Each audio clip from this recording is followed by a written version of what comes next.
स्वागत है आपके साथ। मैं हूं अंजना ओम कश्यप। बीजेपी की सरकारें हिंदुत्व की पिच पर चलती हैं, इसमें कोई नई बात नहीं है, लेकिन बंगाल की जीत ने भारतीय जनता पार्टी को हिंदुत्व की राजनीति का एक नया तेवर, नया कलेवर, नया आत्मविश्वास दिया है। और इसीलिए सवाल ये उठ रहा है, पहले तो आपका परिचय यहाँ पर मौजूद जो युवा आए हैं उनसे करा देते हैं। तालियों के साथ सबसे पहले स्वागत कीजिए यहाँ पर नीले गमछे के साथ जो लोग मौजूद हैं। ये मोशन के खिलाफ लोग हैं, तो इन्होंने नीला गमछा पहना हुआ है। और जो सफेद वाले हैं बहसबाजीगर, जो हमारे दर्शक हमेशा देखते हैं, वो जानते हैं कि ये लोग शांति प्रिय, मोक्ष प्राप्त, बहुत ही सिद्ध पुरुष और महिलाएं बैठी हुई हैं, तो उनको तो कोई उस पर राय ही नहीं है। ये फिर लाल वाले, इनके लिए भी तालियां बजा दीजिए, क्योंकि ये लाल वाले ये मानते हैं वो मोशन के पक्ष में है। तो आज का मोशन क्या है? बंगाल के पॉलिटिक्स और बंगाल के चुनावी नतीजों की बात क्यों हो रही है? बंगाल के बाद भारतीय जनता पार्टी की सबसे बड़ी परीक्षा अब होने वाली है उत्तर प्रदेश में, जहां पर मुख्यमंत्री योगी आदित्यनाथ अभी से ही हिंदुत्व की पिच कर खुलकर बैटिंग करना उन्होंने शुरू कर दिया है। तो आज का मोशन हमने ये रखा है, क्योंकि देखिए भारतीय जनता पार्टी, अगर आप देखिए, एक तरफ वो हिंदुत्व के पिच पर बैटिंग कर रही है, तो दूसरी तरफ अखिलेश यादव जो सबसे बड़े दावेदार हैं, अगर कोई बीजेपी को हरा सकता है तो अखिलेश यादव है। अब अखिलेश यादव का दाव क्या है? उनका दाव है पीडीए, जिसमें पी से वो पिछड़े कहते हैं, डी से दलित कहते हैं, ए से उन्होंने पता नहीं क्या किया है, क्योंकि कुछ लोग कहते हैं कि वो अल्पसंख्यकों के लिए है, कुछ कहते हैं आधी आबादी के लिए, कुछ कहते हैं अगड़े के लिए भी है। लेकिन कुल मिलाकर लड़ाई एक तरफ अगर योगी आदित्यनाथ 80-20 की कह रहे हैं, तो दूसरी तरफ अखिलेश यादव अब 95 और 5 की बात कर रहे हैं। अब इसमें 95 कौन है, 5 कौन है, ये हम आप पर छोड़ते हैं और जनता पर छोड़ते हैं। तो सबसे पहले हम आपको आज का मोशन बताते हैं। आज बहसबाजीगर का मोशन है कि अब बंगाल की तरह उत्तर प्रदेश में फिर से हिंदुत्व कार्ड चलेगा। ये आज का मोशन है। आप लोग भी अपनी राय इस पर रख सकते हैं। जो नीले गमछे वाले हैं, आपके लिए तमाम पार्टिसिपेंट्स को सुनने के बाद ये मौका रहेगा कि आप सफेद या लाल गमछा ले सकते हैं और आप उनको बुलाइएगा अपनी तरफ। लाल गमछे वालों के पास ऑप्शन है कि आप सफेद या नीला लेकर उधर जा सकते हैं, तो आप उनको बुलाइएगा। फिर हम अंत में वोटिंग कराएंगे, जिससे पता चलेगा इस मोशन पर जनता की क्या राय है। हमारे तमाम दर्शक जो घर पर बैठे हैं, वो भी क्यूआर कोड स्क्रीन पर दिख रहा होगा आपको, आप उसे स्कैन करके अपना वोट इस विषय पर डाल सकते हैं। तो आइए स्वागत करते हैं पहले अपने तीनों जजेस का।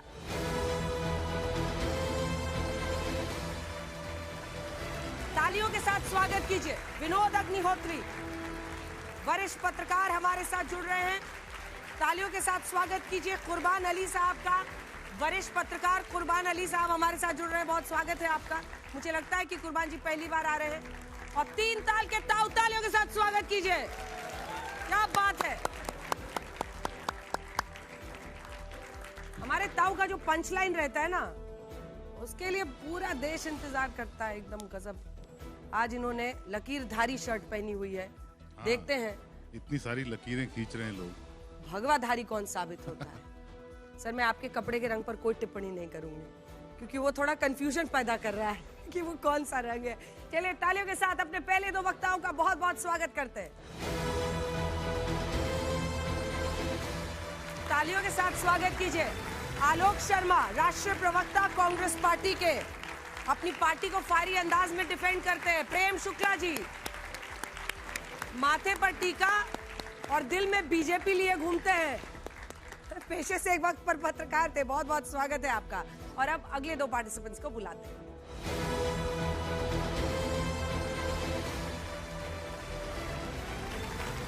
मनोज काका, प्रवक्ता समाजवादी पार्टी के, तालियों के साथ स्वागत कीजिए। हमेशा सफेद धारण करते हैं और अपनी पार्टी का। और अब तालियों के साथ स्वागत कीजिए, हमारे साथ जुड़ रहे हैं रोहित कुमार सिंह, पॉलिटिकल एनालिस्ट के तौर पर। बहुत स्वागत है सर आपका। और अब आखिरी 2 पार्टिसिपेंट्स को बुलाते हैं।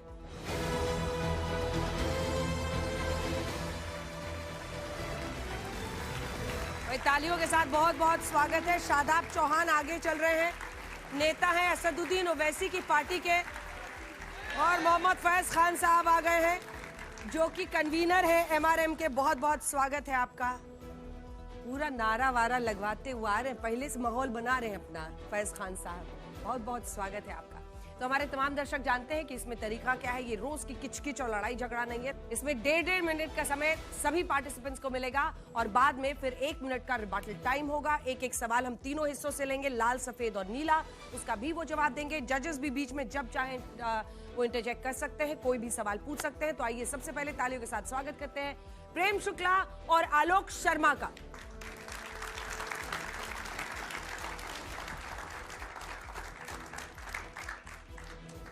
आ जाइए। लेकिन इससे पहले कि ये दोनों बोलना शुरू करें और 1.5 मिनट के लिए अपनी बात रखें, जल्दी से आपको एक छोटी सी रिपोर्ट इस पर दिखा देते हैं। आज की बहस का मकसद और आधार बना है राजनीति का हिंदुत्व फैक्टर। जैसे ही बंगाल में बीजेपी का हिंदू कार्ड सफल हुआ, उत्तर प्रदेश में अखिलेश यादव सतर्क हो गए और अपनी रणनीति में जबरदस्त बदलाव किया है।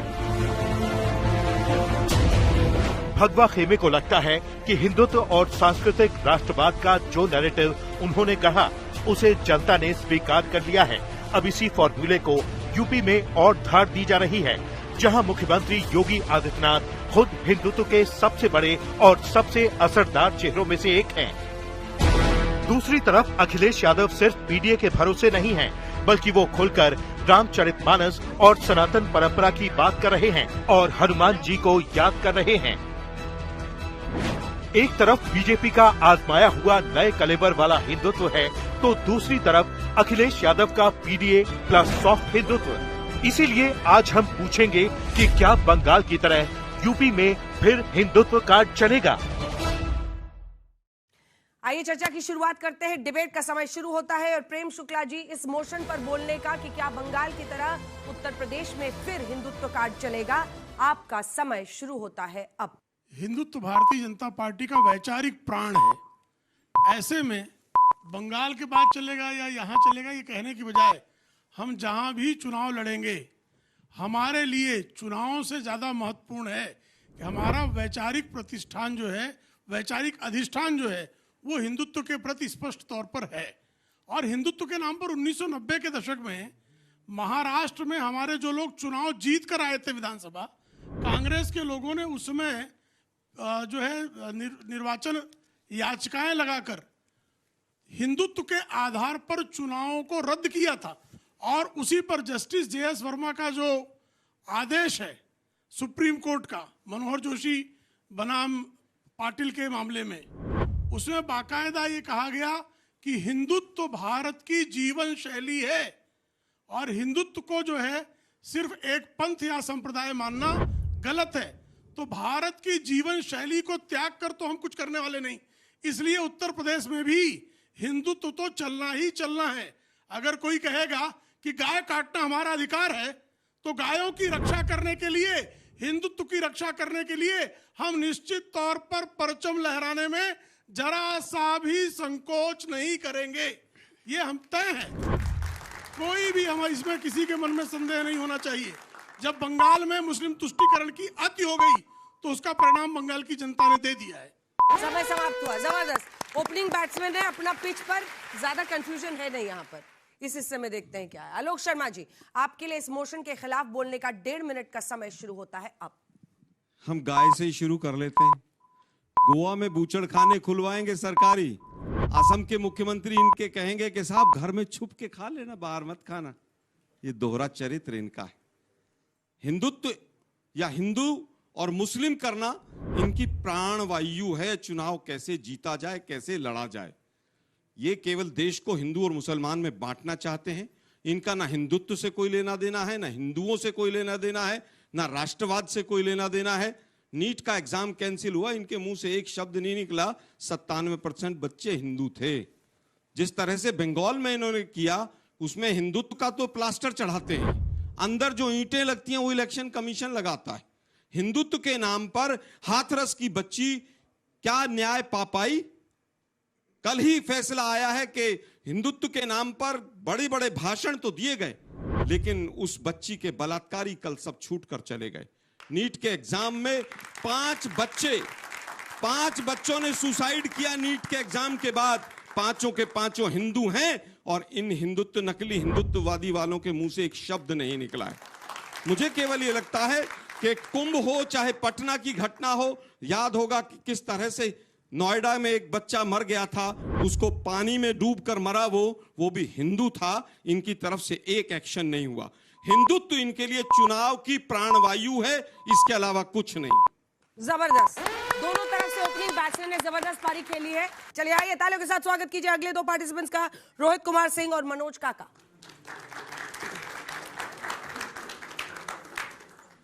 आइए, आप दोनों को भी 1.5 मिनट का समय मिलेगा। विषय पर बोलने का आपका 1.5 मिनट का समय माइक उठाकर शुरू होता है अब। देखिए, हिंदुत्व और हिंदुइज्म ये दोनों भारत के मूल आत्मा से जुड़ा हुआ है। प्रभु राम के समय से, भगवान कृष्ण के समय से कांग्रेस पार्टी के नेतृत्व में संपूर्ण विपक्ष आज भारत की आत्मा के खिलाफ खड़ा है, हिंदुत्व विचारधारा के खिलाफ खड़ा है, हिंदुस्तान की आत्मा के खिलाफ खड़ा है। 7 नवंबर 1966 की घटना इस देश में प्रत्येक व्यक्ति को याद है, किस प्रकार से देश की राजधानी की सड़कों पर गौ भक्तों को, गौ संरक्षकों को दौड़ा दौड़ा करके तत्कालीन प्रधानमंत्री इंदिरा गांधी जी की सरकार ने गोलियां चलवाई थी, उनका नरसंहार हुआ था, उनको किरासन तेल छिड़क करके ही जलवा दिया गया था एक तरह से, और नृशंस हत्या हुआ था चारों तरफ। और उसके बाद इस देश में किस प्रकार से हिंदू विचारधारा से संबद्ध लोगों के मन में जागृति आई और लगातार कांग्रेस पार्टी का पतन होना प्रारंभ हो गया। इस देश में आप हिंदुत्व की विचारधारा को समाप्त नहीं कर सकते हैं। हिंदुस्तान में रहने वाले लोग कहीं ना कहीं हिंदुत्व की विचारधारा से प्रेरित हैं, प्रभावित हैं, जुड़े हुए हैं। भगवान राम के राम राज्य के दर्शन की चर्चा, प्रतिष्ठा, प्रशंसा वैश्विक स्तर पर है। राम जी के शासन को उत्तम शासन माना जाता है। राम जी के शासन से बेहतर शासन आज तक इस देश में नहीं आया। और लगातार आज देश में जो उन्नति हो रही है, जो देश की जनता ने 2014 में, 2019 में, 2024 में व्यापक जन समर्थन सरकार को दिया है, वो राम राज्य के दर्शन को चरितार्थ करने के कारण दिया है। बहुत बहुत धन्यवाद आपका। मिडिल ऑर्डर भी मजबूती के साथ बैटिंग कर रहा है। अब आपका मनोज काका जी 1.5 मिनट का इस विषय पर बोलने का कि क्या बंगाल की तरह यूपी में फिर हिंदुत्व कार्ड चलेगा। आपका समय 1.5 मिनट का शुरू होता है अब। देखिए, वो जो बात है कि हिंदू हो या मुस्लिम के एहसासात को मत छेड़िए, अपने कुर्सी के लिए जज्बात को मत छेड़िए, और छेड़िए एक जंग मिलजुल कर गरीबी के खिलाफ, दोस्त मेरे मजहबी नगमात को मत छेड़िए। तो ये देश हिंदुइज्म से चलेगा, ये देश किस से चलेगा, उससे बहुत नितांत आवश्यक है कि ये देश बाबा साहब के बनाए संविधान से चलेगा। और जब बाबा साहब के बनाए गए संविधान से देश चलेगा तो इसमें हिंदू, मुसलमान, सिख, ईसाई, और जो अभी गांधी की बात हुई, जो गांधी की अवधारणा थी, जो डॉक्टर लोहिया की अवधारणा थी, जो बाबा साहब की अवधारणा थी, सब धर्म सुरक्षित तभी होगा जब ये देश संविधान के प्रस्तावना से चलेगा। और संविधान के हमारे प्रस्तावना में ये बहुत स्पष्ट कहा गया है कि ये देश एक धर्मनिरपेक्ष देश है और सभी को अपने धर्म, उपासना, विश्वास की उसका प्रचार करने का, उसका बढ़ाने का पूरा हक है। और जो लोग हिंदू धर्म की बात कर रहे हैं, इस देश में किसी भी राज्य में 720 किसान हिंदू शहीद हुआ। इस देश में सबसे ज्यादा बेरोजगारी हिंदुओं के बीच में है। नीट का पेपर 22 से 25 लाख युवाओं के और 5 जो छात्र आत्महत्या कर लिए वो सब हिंदू हैं। आज सबसे ज्यादा बेरोजगार हिंदू है। आज सबसे ज्यादा अगर तकलीफें पेट्रोल पंप के लाइन में और गैस सिलेंडर के लाइन में अगर कोई है, वो मेलोडी चॉकलेट से उसका काम नहीं चल रहा है, उसको गैस सिलेंडर चाहिए, उसको तेल चाहिए, वो है नहीं। तो आज जो लोग, और इस देश में मर्यादा पुरुषोत्तम भगवान राम हमारे हिंदू धर्म के आदर्श थे। रामचरितमानस में क्या कहा कि परहित सरिस धर्म नहीं भाई, पर पीड़ासम नहीं अधमा। समय समाप्त हुआ। वाह, बहुत अच्छा, बहुत गजब, एकदम मिडिल ऑर्डर दोनों तरफ से। कोई सवाल आप लोगों के? एक सवाल मेरा है मनोज काका जी, जरा बता दीजिए कि 80-20 योगी जी करते हैं, अखिलेश जी ने कहा है 95-5, कौन से 5 हैं जिनको वो अलग कर रहे हैं? 95% वही हैं, वो कह जो रहे हैं हजारों साल से जिनको अपमानित किया गया है। हाँ। 95% वही हैं जिनके पीने से तालाब का पानी गंदा हो जाता है, जो घोड़ी पे नहीं चढ़ सकते, जो मुख्यमंत्री तो रह सकते हैं लेकिन उनके रहने से घर गंदा हो जाता है, जो मंदिर में नहीं जा सकते, मंदिर का दूध उनके घर से आएगा, गाय उनके घर पाली जाती है लेकिन वो मंदिर में नहीं जा सकते। तो अरे 5% कौन है पूछा था? पूरी दुनिया घुमा दिया। कौन है? 95 है या 5 है? वो 5 परिवार के लोग हैं, 95 बहुजन लोग हैं, 5 में परिवार, आजमगढ़, मैनपुरी, समझ गए ना? बदायूं, और कोई नहीं। और आइए आज बहुजन की बात हो रही है। आप interrupt 1995 में लखनऊ में अच्छा, वो हो गया। स्थान में बहन मायावती की हत्या की साजिश किसने रची?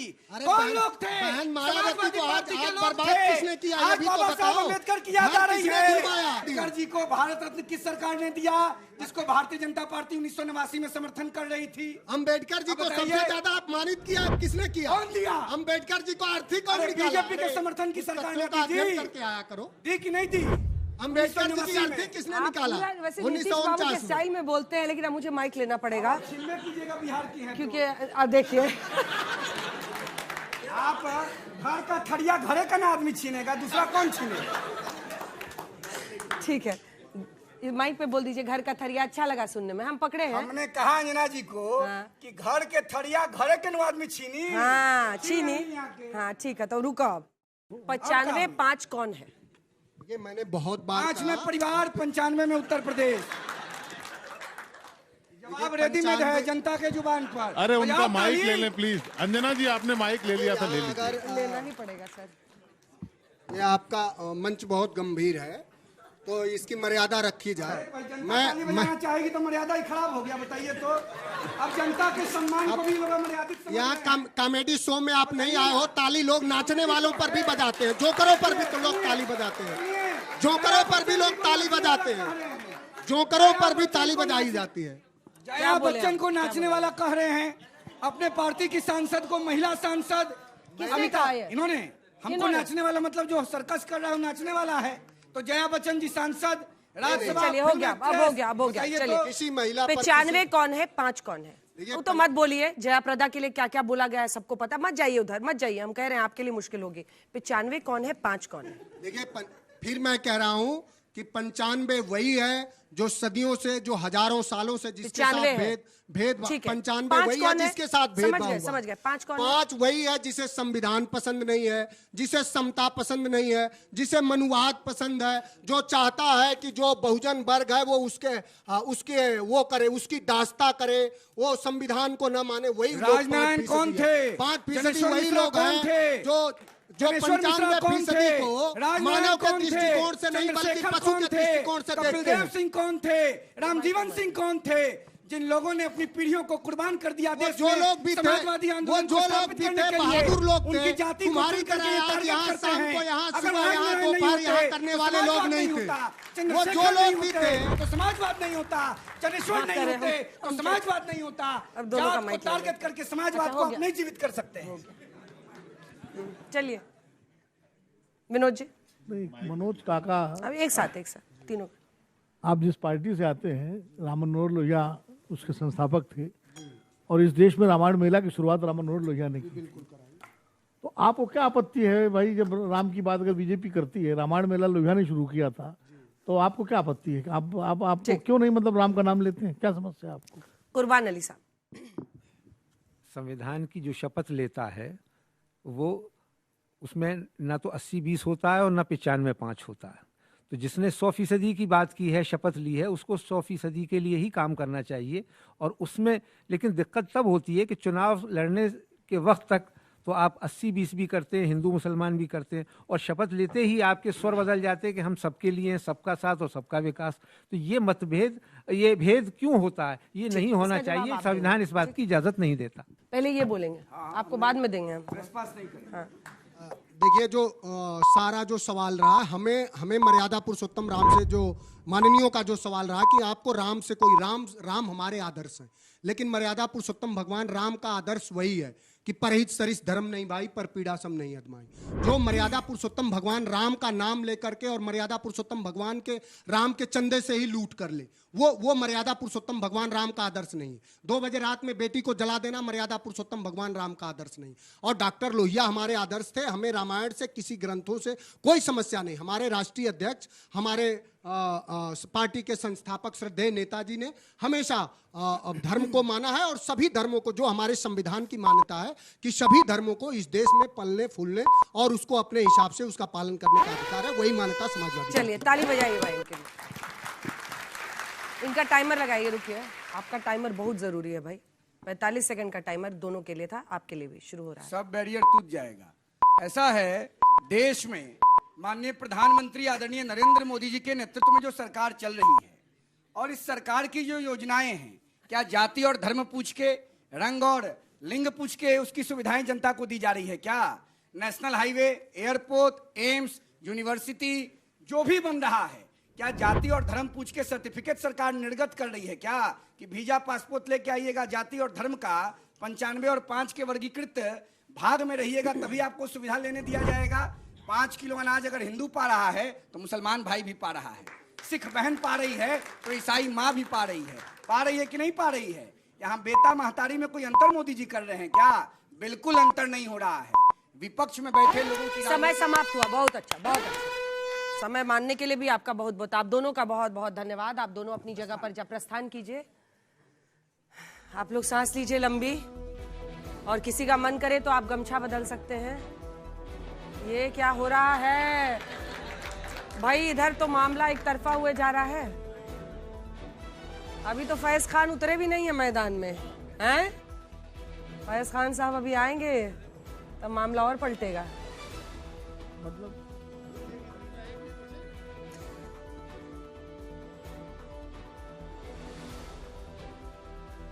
हो गया। कितने लोगों ने लाल गमछा लिया? बदल कर भैया तुम समझ नहीं आ रहा, त्याग दिए गमछा। सफेद लोगे, नीला, व्हाइट। देखिए हमको तो ये भी अच्छा लगता है जब शांति प्रिय पंछी और भी निकलते हैं एकदम। ये देखिए, इसने कहा छोड़िए ना, हमें उधर की सुननी है ना इधर की सुननी है। ये जेन जी। नीला लिया है क्या किसी ने बदल के? आपने लिया है। एक उधर है जिन्होंने नीला लिया है और बाकी इधर ज्यादातर लोगों ने लाल लिया है। तो क्लैरिटी दिख रही है कि लाल अभी ज्यादा चल रहा है मार्केट में। मोहम्मद फैज खान साहब और शादाब चौहान, तालियों के साथ आप दोनों का बहुत बहुत स्वागत है।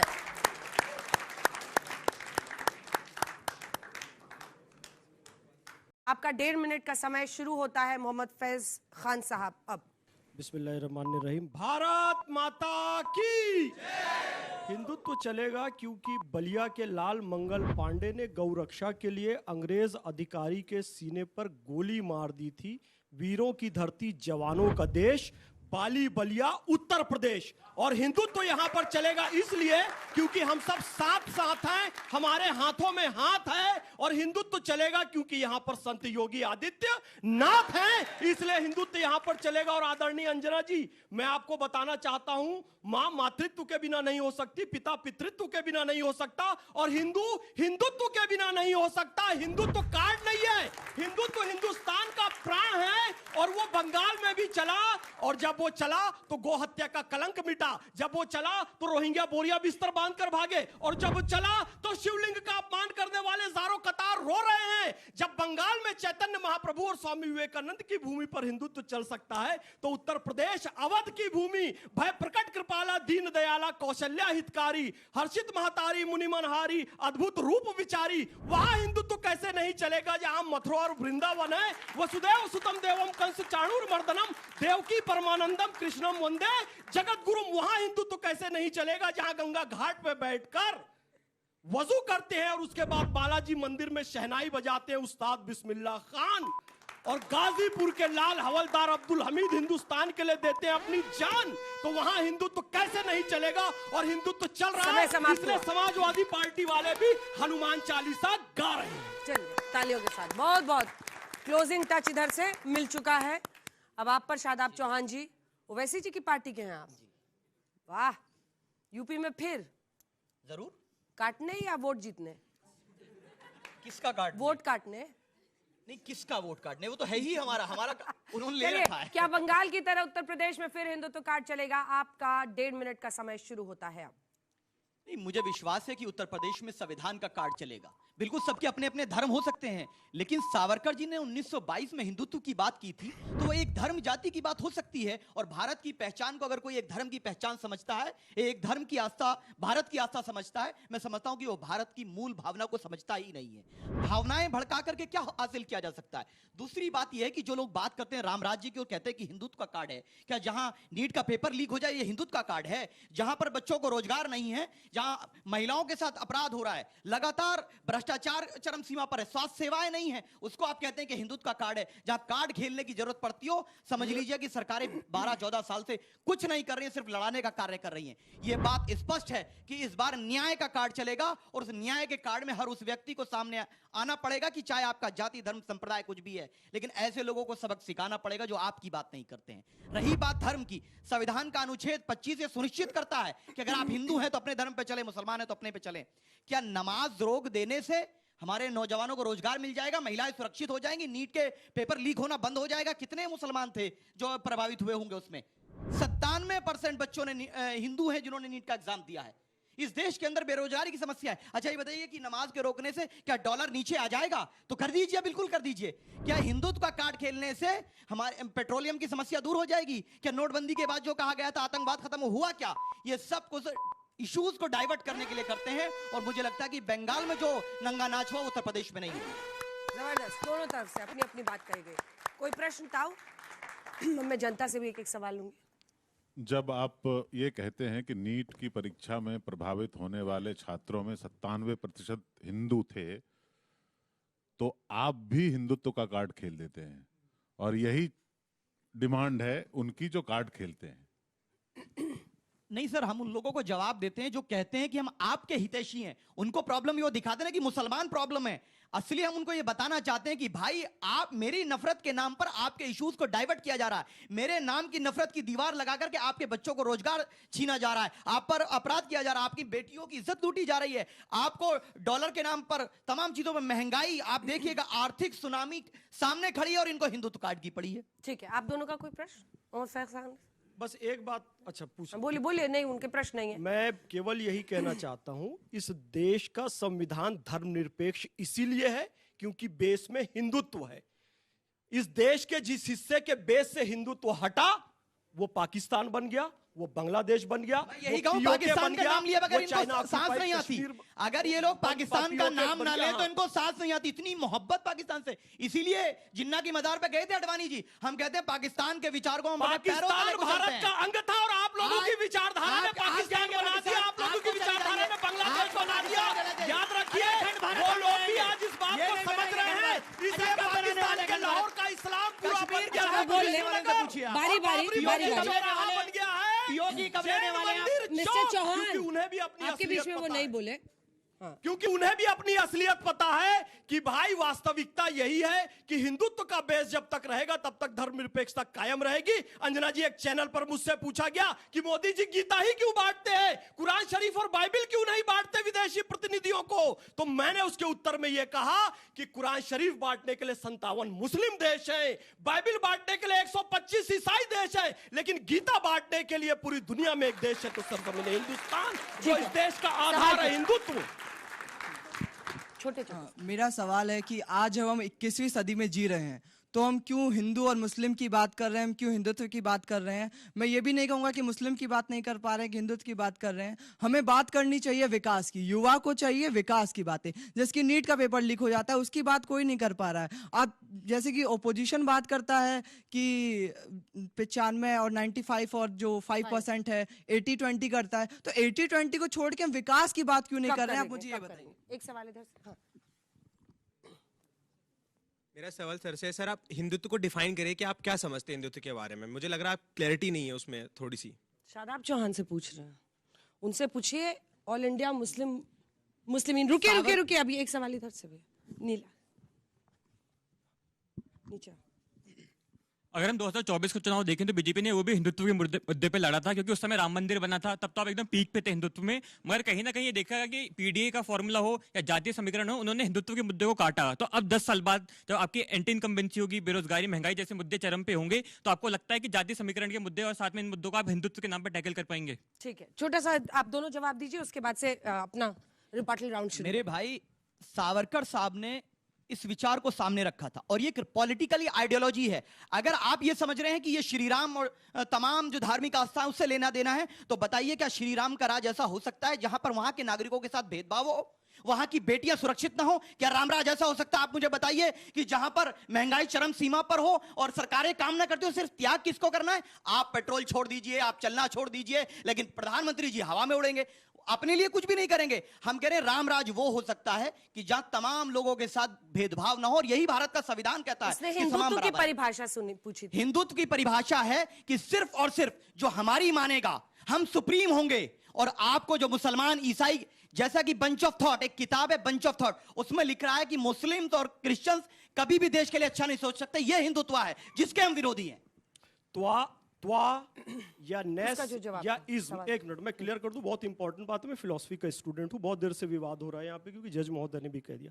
त्वा या इज्म या नेस, यानी कि हिंदू नेस, हिंदू इज्म या हिंदुत्व एक दूसरे के पर्यायवाची हैं। ठीक वैसे ही रामराज जैसे शब्द आया, उसका इंग्लिश में अनुवाद गुड गवर्नेंस हो गया। हमने गुड गवर्नेंस से सुशासन कर लिया। मूल शब्द क्या था? रामराज। मूल शब्द हिंदुत्व है। वो किसी का भी प्राण, जो नेस होता है ना, सार तत्व होता है। मैंने कहा मां का सार तत्व मातृत्व, यानी मातृत्व के बिना मां हो ही नहीं सकती। पितृत्व, पितृत्व के बिना पिता हो ही नहीं सकता। हिंदुत्व के बिना हिंदू हो ही नहीं सकता। कई सारे ऐसे हिंदू हैं जिनके अंदर 1922 से हिंदुत्व पहले नहीं हिंदू नहीं थे है, क्या? तो उसे हिंदू नहीं माना जा सकता। लेकिन डॉक्टर एपीजे अब्दुल कलाम को हिंदू माना जा सकता है क्योंकि उनके अंतर्गत हिंदुत्व है। भगनी निवेदिता को हिंदू माना जा सकता है क्योंकि उनके अंदर हिंदुत्व है। ममता बनर्जी को हिंदू नहीं माना जा सकता क्योंकि ब्राह्मण परिवार में ही पैदा होकर उनके अंतर्गत हिंदुत्व अच्छा, नहीं है। 1922 से पहले हिंदू नहीं थे क्या? हिंदुत्व जो आया 1922 से पहले, अच्छा पहली बार कब इस्तेमाल किया गया मुझे बता दीजिए। उससे पहले सदियों से परंपरा है। सनातन धर्म क्या हिमालयम सनातन सरोवरम धर्म माना है क्या? हिंदू तो ये कह रहे हैं कि नहीं, सावरकर जी जैसा बोल दिया वो सुप्रीम है। ताली बजा दीजिए, उन्होंने बहुत अच्छा बोला। अपनी अपनी जगह पर जाइए, गजब, कमाल। रिबटल राउंड जल्दी जल्दी शुरू करते हैं। प्रेम शुक्ला जी, बहुत धन्यवाद। प्रेम शुक्ला जी और आलोक शर्मा जी आइए जल्दी से। रिबटल राउंड में 1-1 मिनट का समय मिलेगा और अब सवाल नहीं लिए जाएंगे। अब 1-1 मिनट का फायरी रिबटल राउंड करते हैं, जिसके बाद हम लोग बहस बाजीगर आज का चुनेंगे। आइए सर। चलिए प्रेम शुक्ला जी, रिबटल राउंड में बच्चों का उसका एक सवाल था कि जब पिछली बार काम नहीं किया आप 240 पर थे। इस बच्चे का था कि इसके बिना क्या होगा, नीट और ऐसे मुद्दों पर क्यों नहीं बात करते हैं। आपका 1 मिनट का रिबटल राउंड का समय शुरू होता है। अब देखिए, हिंदुत्व की बात शुरू होते ही जो लोग जीत और हार तक सिर्फ सीमित करना चाहते हैं, इससे बाहर निकलने की आवश्यकता है। हम जीतते भी रहे, हारते भी रहे, लेकिन हमारा हिंदुत्व प्राण है तो है। अब कोई कहेगा मुस्लिमों का, अल्पसंख्यकों, मुस्लिमों का इस देश के संसाधनों पर पहला अधिकार है, तब उस समय जो है 12 लाख करोड़ रुपए लूट कर इटली पहुंचा दिए जाएंगे, तब भी चलेगा। किसी मुसलमान को नहीं दिया गया। उस 12 लाख करोड़ में से किसी मुसलमान को कुछ नहीं मिला। लेकिन ये कहकर कि मुसलमानों का संसाधनों पर पहला अधिकार है, मुसलमानों को भरमाया जाता है। मुसलमानों को भरमाने की तुलना में हम कहते हैं कि जो कोई इस देश की संस्कृति के साथ एकनिष्ठ है, जो इस राष्ट्र को अपना राष्ट्र मानता है, हर कोई हिंदू है। हम उसको पंथ और संप्रदाय के भेद से ऊपर मानते हैं। अभी हमारे मोहम्मद फैज जी ने कहा कि एपीजे अब्दुल कलाम जो है वो सबसे बड़े हिंदू हैं। तो अब इसमें जो है मजहबी भेद लाते क्यों हैं? मजहबी भेद से ऊपर उठने की आवश्यकता है। हिंदुत्व जो है वो इस राष्ट्र की प्राणवायु है। समय समाप्त हुआ। आलोक शर्मा जी, आपका रिबटल राउंड का 1 मिनट का समय शुरू होता है। अब मजहबी रंग कौन लेकर आता है? जो 80-20 करता है, शमशान कब्रिस्तान करता है, मंगलसूत्र और भैंस खोल ले जाएंगे, वो लोग करते हैं मजहबी बात। जो मुजरे की बात करते हैं, 12 लाख करोड़ ले गए, वहां पर इटली चले गए। मोदी जी ले तो आएंगे, अब गए हैं मेलोनी के पास, घूम ही रहे हैं, कुछ ना कुछ ले आएंगे उसमें से हिस्सा। भाषण देने से देश नहीं चलता है। दुर्भाग्य ये है कि 89 पेपर लीक हो जाए, उस पर बात नहीं करेंगे। चंदा चोर भी आजकल हिंदुत्व की बात कर रहे हैं। राम मंदिर के वहां पर चारों तरफ की जमीनें लूट कर खा गए, वो लोग भी बात कर रहे हैं। सरकारी बूचड़ खाने खुलवाते हैं, वो भी हिंदुत्व की बात करते हैं। SC ST और महिलाओं के ऊपर अत्याचार 50% बढ़ गया, वो लोग राम राज्य की बात करते हैं। अयोध्या हारने के बाद भी इनको समझ नहीं आ रहा कि देश को क्या चाहिए। जय श्री राम का नारा लगाइए आप, जय सिया राम से आपने जय श्री राम ले आए, किसी को कोई आपत्ति नहीं। क्या राम राज्य का कोई 2 कदम चल पाए आप? क्या प्रभु राम होते तो लाल किले से प्राचीर से झूठ बोलते? चलिए धन्यवाद। आइए जल्दी से आइए मनोज काका जी और रोहित कुमार सिंह जी। आपका 1 मिनट का समय इस विषय पर रिबटल राउंड का शुरू होता है। आप देखिए, राहुल गांधी जी कल रायबरेली में थे, जो उनके मरहूम दादाजान फिरोज जहांगीर गांधी साहब का लोकसभा क्षेत्र था, और वहां से पता नहीं कौन सर्टिफिकेट बांट रहे थे। उत्तर प्रदेश की सर्वसम्मानित जनता राहुल बाबा से पूछ रही है कि रायबरेली में जो उनके मरहूम दादाजान के नाम पर कॉलेज है और प्रयागराज की पवित्र धरती पर उनके मरहूम दादा की जो कब्र है, वहां जाकर फूल नहीं चढ़ाया। दादा ऊपर से कह रहे हैं कि पोता इतना बड़ा गद्दार मेरे परिवार का निकल गया, मेरा पिंडदान बिहार के गया जी में जाकर नहीं किया, और वो देश के गणनायक प्रधानमंत्री जी और यशस्वी गृह मंत्री माननीय अमित शाह जी, जिन्होंने नक्सल आंदोलन को पांव से कुचलवा दिया सेना के प्रभाव से, उन पर अनर्गल प्रलाप कर रहा है। सुन लीजिए, उत्तर प्रदेश की जनता हमारा फुफहर है, सीता जी हमारे घर की बेटी हैं, और सीता जी हमारी फुआ हैं, और उनका ससुराल उत्तर प्रदेश है। तो एकदम उत्तर प्रदेश तैयार है। राम जी के परिकल्पना को साकार करने वाले लोग उत्तर प्रदेश में राम राज्य लाएंगे। 27 में समाजवादी पार्टी समाप्त। चलिए, अब आपका 1 मिनट का रिबटल राउंड, घड़ी लग जाए, आपका 1 मिनट का रिबटल राउंड मनोज काका जी शुरू होता है। आप देखिए, हम समाजवादी लोग इसको बहुत मजबूती से मान रहे हैं कि जो 2024 में उत्तर प्रदेश में हुआ वही 2027 में होगा। जो 400 पार का जो घमंड 240 पे आ गया, तो उत्तर प्रदेश में फिर से सरकार जो है समाजवादियों की बनेगी, और ऐसी सरकार बनेगी जिसमें नौजवानों को पेपर लीक नहीं होगा। कम से कम उत्तर प्रदेश में नौजवानों को पेपर लीक नहीं होगा, नौजवानों को रोजगार मिलेगा, नौजवानों और माताओं बहनों बेटियों की अच्छी सुरक्षा होगी, बेटियों को 1090 जैसी सुविधा मिलेगी। आप जैसे कोई पत्रकार भी लखनऊ में कहीं फंसेगा तो तुरंत डायल 100 आकर के उसकी सुरक्षा करेगी, और उत्तर प्रदेश में पूरा संविधान होगा, संविधान की मान्यता होगी, कोई बुलडोजरी न्याय नहीं होगा, उत्तर प्रदेश में संविधान का न्याय होगा। और जो अभी देश के सर्वोच्च न्यायालय के 2 न्यायाधीशों ने, सतीश चंद्र शर्मा ने और दिव्या दत्ता ने जो बात कही कि देश में जो मुख्य चुनाव आयुक्तों का जो चयन है वो बहुमत के तानाशाही का चयन है, तो उस पर भी रोक लगेगी। उत्तर प्रदेश में संविधान का और समाजवाद का राज। जबरदस्त। दिव्या दत्ता नाम के कोई सुप्रीम कोर्ट जज नहीं है, गूगल करके चेक कर लीजिए। और दूसरी बात सुन लीजिए, साफ साफ बात एकदम साफ है, कहीं कोई आने होने वाला नहीं है। सतीश चंद्र शर्मा जी हैं, दिव्या दत्ता नाम के कोई सुप्रीम कोर्ट जज नहीं है। पहले वो चेक कीजिए, फिर उस बात पर बात कीजिएगा। पहले नाम चेक कीजिए, दीपांकर दत्ता नाम होगा, दिव्या दत्ता नाम नहीं हो सकता है। नाम ठीक कीजिए, मतलब झूठी बात परोसने वाले लोगों से उत्तर प्रदेश सतर्क है, सावधान है, यूपी को बचाना है, नेताजी बढ़ाना है। नेताजी चलिए, जय भीम, जय श्री राम, जय सीताराम। ठीक है नेताजी, आइए जल्दी से आइए। मोहम्मद फैज खान साहब, शादाब चौहान जी, हो गया? हाँ जी धन्यवाद।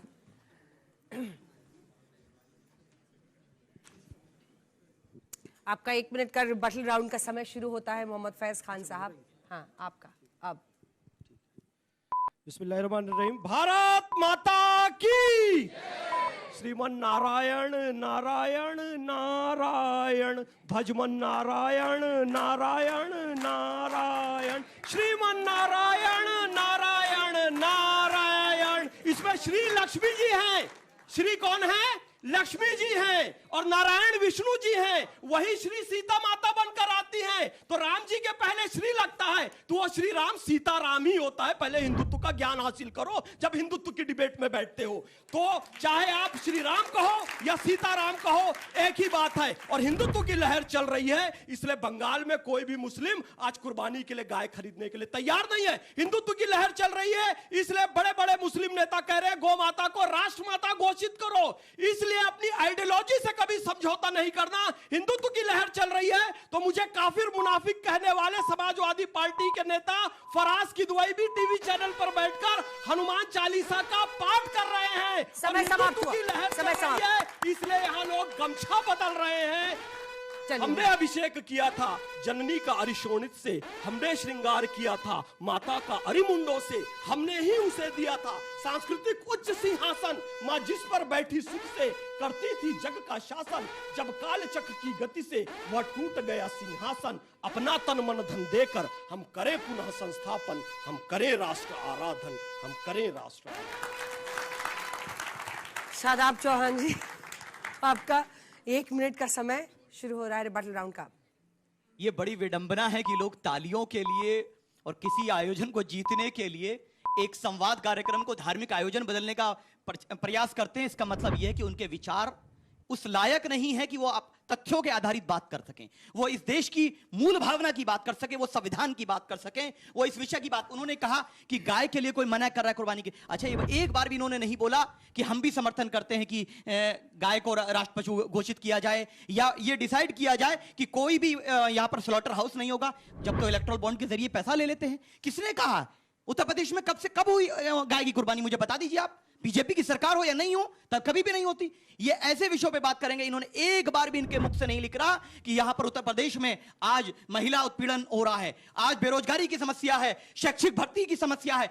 एक बार भी इन्होंने नहीं बोला कि मुसलमानों को टारगेट करके मॉब लिंचिंग के इश्यूज आए हैं, मस्जिद मदरसा खानका को टारगेट किया गया। एक बार इनकी बोलने की हिम्मत नहीं है। ये सिर्फ और सिर्फ झूठ बोलने का, प्रोपेगेंडा का काम करते हैं। लेकिन मुझे विश्वास है संविधान का कार्ड चलेगा, न्याय का समय समाप्त हुआ। जबरदस्त, दोनों के लिए तालियां बजाओ। विक्टिम कार्ड खेलना बंद कर दे। दुनिया की सबसे ज्यादा मस्जिद सऊदी अरब में नहीं है, भारत में है, और दुनिया के सबसे ज्यादा मुसलमान सऊदी में नहीं रहते हैं, भारत में रहते हैं। तो मुसलमान की बात दुनिया में सबसे परेशानी क्या है? ये तो गर्व की बात है। ये विक्टिम कार्ड, ये तो गर्व की बात है। और मीठा गर्व की बात है, परेशानी क्या है? टोपी पहन के जाओ एक बार, 5 साल मुसलमानों को टोपी संविधान की खूबसूरती है। बहुत अच्छी आप संविधान को नहीं मानते, ये प्रॉब्लम है। हमारी लड़ाई है कि आप संविधान को नहीं मानते, हम संविधान को मानते। यही लड़ाई है आपकी और हमारी। हिंदू तो कहता है कि क्रिश्चियन और मुसलमान देश के लिए नहीं सोच सकते, और हम कहते हैं कि यहाँ का हर बच्चा देश के लिए जब जरूरत पड़ेगी तो वीर अब्दुल हमीद ब्रिगेडियर उस्मान बनके देश के लिए अपनी कुर्बानी देगा, और बैरिस्टर ओवैसी ऑपरेशन सिंदूर के समय पर पाकिस्तान को मुंहतोड़ जवाब देंगे। ये भारत की पहचान। एहसान किया भारत के लिए, काम किया, जिम्मेदारी निभाई है। एहसान किया भारत के लिए, काम किया, हमने जिम्मेदारी निभाई है। ये लोग योगदान दिया, ये वो लोग अंग्रेजों से माफी मांगते मांगते थे, अंग्रेजों से माफी मांगते थे। देश की सुरक्षा के लिए 6 बार माफी मांगी, सावरकर जी ने 6 बार माफी मांगी। ये एहसान था। बहुत बहुत धन्यवाद आप दोनों का, ताली बजा दीजिए जोर से। बहुत धन्यवाद, बहुत धन्यवाद, बहुत सावरकर जी ने धन्यवाद। माफी मांगी। आइए, बोलो भारत माता की, बोलो हिंदुस्तान जिंदाबाद। इनके लिए एक धर्म महत्वपूर्ण है, मेरे लिए पूरा देश है, एक बच्चा महत्वपूर्ण। हाँ, गाजा की जय बोलेंगे, फिलिस्तीन की जय बोलेंगे, इराक को सोने की चाबी भेजेंगे। भारतीय सेना के लिए पानी निकलता है, इनके लिए बात कर रहे हैं। भी बोल देंगे। अच्छा बोलो, गोडसे आतंकवादी था, बोलो गांधी जी का हत्यारा गोडसे आतंकवादी था, शुरुआत से बोलो, शुरुआत से बोलो, मोहम्मद हिम्मत से शुरुआत से बोलो ना। अरे बोलो, सामने आगे से आतंकवादी था, महमूद गजनवी आतंकवादी था, मोहम्मद गौरी आतंकवादी था। ये देखो बोलो के चले हैं, यहाँ लड़िए। अरे आइए, यहाँ लड़िए दोनों। आइए आइए आइए लड़िए। कुश्ती शुरू कीजिए। से बोलो ना। कुश्ती कीजिए यहाँ पे। हम लोग चलते हैं घूमने। आइए कुश्ती कीजिए। चालू करो ना, चलिए सीधा वोट से में आ चलिए जाते हो। चलिए चलिए, धन्यवाद।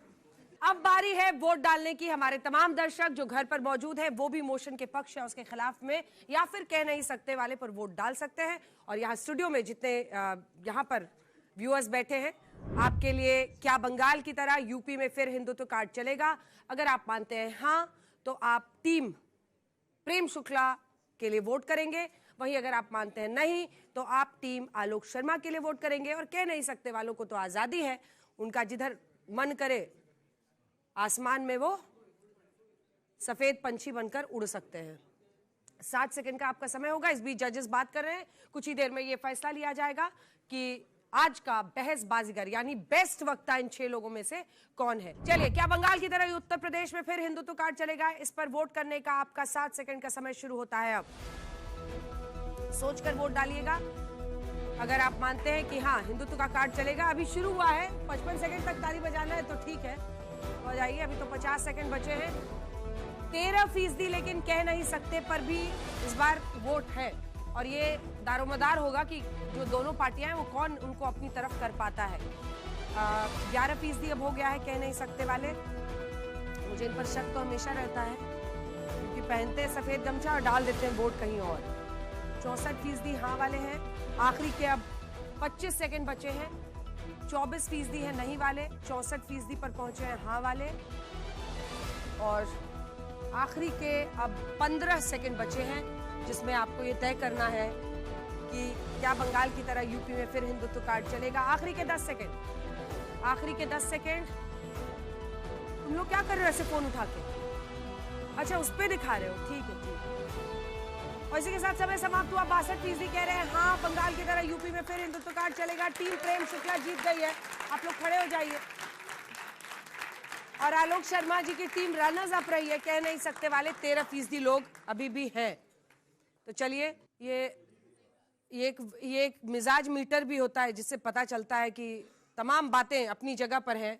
नीट के सवाल पर तालियां भी बजती हैं, लेकिन जब वोट डालने की बारी आती है तो क्या होता है। अब आप तीनों के पास है फैसला और आप लोग बताएंगे कि आज इन छो में से, बैठ जाइए सर, इन छो में से आज का बहसबाजीगर कौन है। मैं सिर्फ इतना अर्ज करना चाहता हूं कि इस देश में अटल बिहारी वाजपेयी भारतीय जनता पार्टी के सबसे बड़े नेता हुए हैं और वो लगभग 6 साल प्रधानमंत्री रहे और उन्होंने कभी भी हिंदुत्व शब्द के नाम पर राजनीति नहीं की, वोट नहीं मांगा। और जब सरकार में रहे तो उन्होंने कहा कि अयोध्या, धारा 370 और यूनिफॉर्म सिविल कोड को मैं बैक बर्नर पर रखता हूं और वो हमारे चुनाव घोषणा पत्र का हिस्सा नहीं है जो एनडीए था।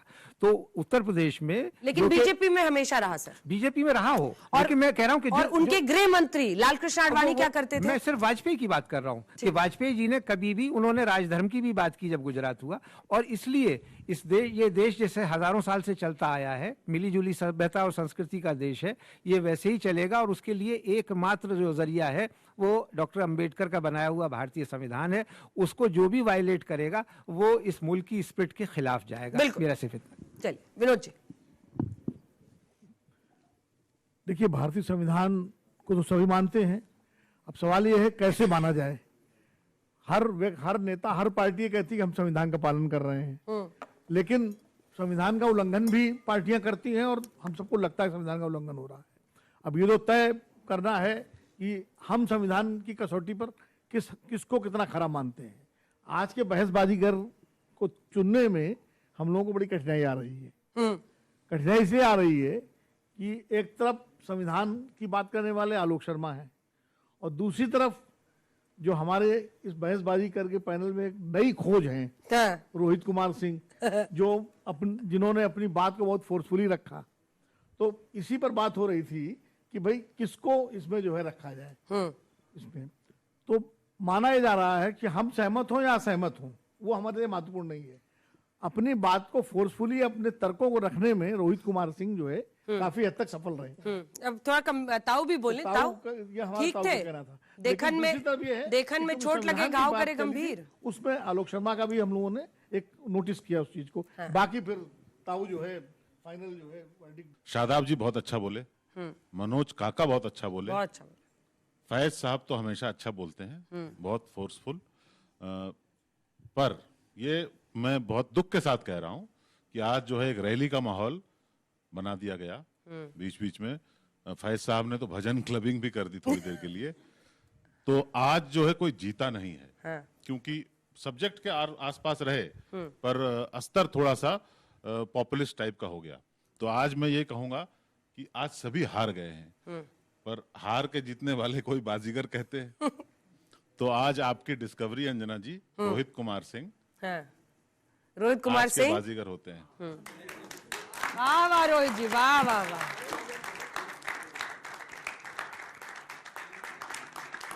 मतलब अगर 36 के 36 गुण, 36 गुण कहते हैं 32 गुण, अगर नेता बनने के 32 के 32 गुण ढूंढे जाए तो आपको एक आखिरी बात, 36 गुण बोलते हैं 32 गुण। मैं प्रेम शुक्ला जी से एक आग्रह करूंगा, 36 गुण है आप में नेता बनने, नजर रखें और वो आपकी पार्टी के बहुत बेहतरीन प्रवक्ता साबित हो सकते हैं। यही मैं कहना चाहता था कि इनका यहाँ पे नाम है पॉलिटिकल, मतलब जो डिस्क्रिप्शन है पॉलिटिकल एनालिस्ट है, ये बीजेपी के स्पोक्स पर्सन थे। वैसे आज पॉलिटिकल एनालिस्ट भी आजकल क्लियर विचारधारा के साथ आते हैं, इसमें अब कोई दो राय और शक शुबा नहीं होना चाहिए।